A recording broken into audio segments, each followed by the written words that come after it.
Supreme court का CDA को फौरी तौर पर सहूलत सेंटर वाइल्ड लाइफ को वापस देने का हुक्म। चीफ जस्टिस काजी फायज ईसा ने कहा, आपको इस्लाम के ज़रिए ये मसला हल करके देते हैं। सबसे आखिरी चीज़, अल्लाह ने इंसान बनाई और इंसान को एहसन तकवीम कहा। इंसान को खलीफातुल अर्ज़ बनाकर भेजा गया।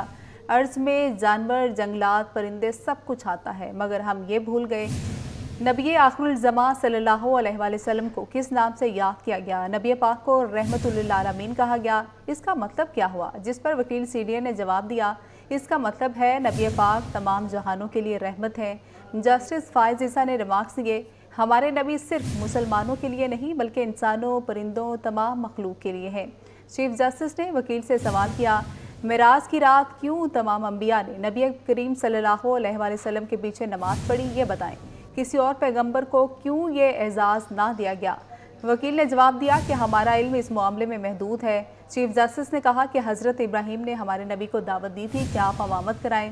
इसका मतलब था कि आप सल्लल्लाहु अलैहि वसल्लम के बाद कोई और नबी नहीं है। अब आ जाते हैं पैगंबर इस्लाम पर सल्लल्लाहु अलैहि वसल्लम पर। जी, उनको किस नाम से याद किया गया है कुरान शरीफ? रहमतुल लिल आलमीन। इसका क्या मतलब हुआ? जी बिल्कुल ऐसे ही सर, कि नहीं, तमाम मतलब क्या हुआ? तमाम जहानों के लिए रहमत है। इसके लिए मुसलमानों के लिए नहीं सर, इंसानों के लिए नहीं सर, आलमीन में तो सब, परिंदों के लिए भी। जी ऐसे ही, ठीक है ना, ये बात अभी तक सही चल रहे हैं ना हम सर, लोग? बजा है रहमतुल आलमीन है। जी ऐसे ही। ये कहाँ लिखा हुआ है सर? कुरान पाक में जी।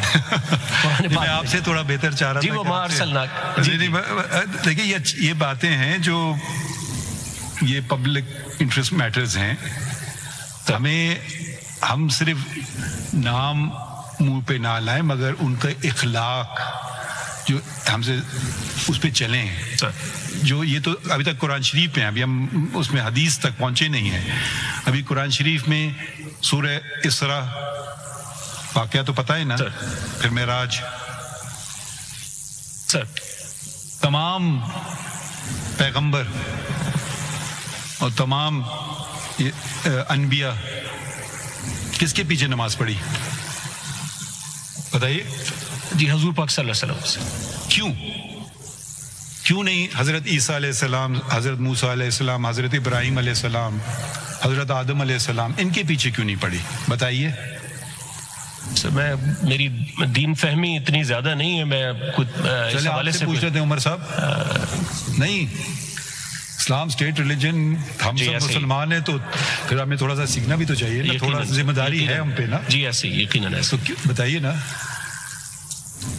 ये मेरा इल्म बड़ा महदूद है, इस हवाले से मैं इस नुक्ते पे मुताला करके नहीं आया। हजरत इब्राहीम अलैहिस्सलाम ने उनको दावत दी कि सिर्फ आप हैं रहमतुल आलमीन।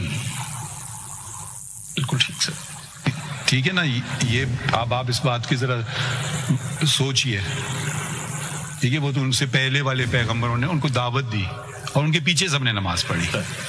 अब खत्म हो गया, रसूलुल्लाह सल्लल्लाहु अलैहि वसल्लम के बाद मामला खत्म। अब हमें उनसे ही गाइडेंस लेना है। जी ठीक है। बाकी फुक़हा वगैरह आते हैं, वो तशरीह कर सकते हैं, मगर जो सर चश्मा है हिदायत का, वो हमारे लिए, बल्कि अब तो स्टेट रिलीजन है, तो मेरे ख्याल में ऐसी कोई बात नहीं जो किसी और के मज़हब और उस पर होती है। मेरे ख्याल में वो चाहे ईसाई भी हों, चाहे हिंदू भी हों, वो भी चाहेंगे परिंदे और वगैरह ये जिंदा रहें। और लक़ब क्या दिया अल्लाह ताला ने हमारे प्यारे नबी को? सल्लल्लाहु अलैहि वसल्लम। नहीं, वो तो दुरूद की बात। जी ऐसे रहमतुल लिल आलमीन। एक और भी, हबीबुल्लाह। हबीब से क्या मुराद? दोस्त सर, दोस्त, बिलवेड ऑफ द जी ऐसे ऑलमाइटी। ठीक है। हजरत इब्राहीम अलैहिस्सलाम का क्या लक़ब था? खलीलुल्लाह। माशाल्लाह। हजरत ईसा अलैहिस्सलाम का? रूहुल्लाह। कलीमतुल्लाह सर, रूहुल्लाह, कलीमतुल्लाह। ठीक है। और हजरत मूसा अलैहिस्सलाम का कलीमुल्लाह। ठीक है। तो अब कुछ हम गाइडेंस ले सकते हैं अपने इस्लाम से इस मौजू पे। अब बताइए हदीसें 2-4 जो आपके केस में आएंगी। تو کچھ احادیث کا ذکر تو سپریم کورٹ کے فیصلے 2016 SCMR 48 میں بھی ہے. یہ کس کا فیصلہ ہے؟ Sir this is the judgment of the Supreme Court of Pakistan titled province of Sindh versus Lal Khan Chandio 2016 SCMR 48.